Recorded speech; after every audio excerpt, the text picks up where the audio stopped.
February of 1981. Crowds march in the streets of Toronto, furious about Operation Soap, police raids on 4 gay bathhouses. 300 people were arrested. Officers used crowbars and sledgehammers to destroy property. Names of the arrested were released to the media, leading to many being publicly outed and losing jobs or housing. That bathhouse raids were a horrid mistake and a serious stain on Toronto's reputation.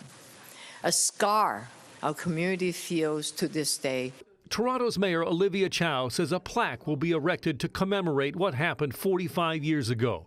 She was joined by many who led the protests at the time.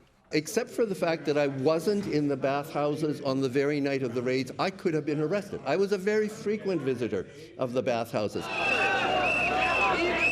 It wasn't only street protests that followed the raids. LGBTQ groups banded together and mounted court challenges.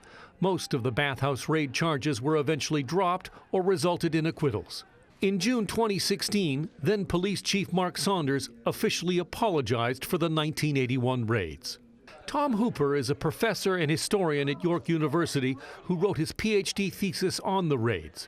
What has changed since then? The fact that I live in a much freer society, that I can be who I am comfortably down the street. That was because of these activists on the ground who made all this change. And then I also think of the continuities. Sort of police boards that talk about accountability, promises from politicians, and ever-increasing police budgets. So some things change and other things stay the same. Trust between the police and the community remains fragile even 45 years later. Trust has to be continually worked on and earned. What exactly the plaque commemorating the bathhouse raids will say and where it will go still has to be worked out in consultation with the community. The hope is it's in place by the beginning of Pride Month celebrations in June of this year. Alan Carter, City News.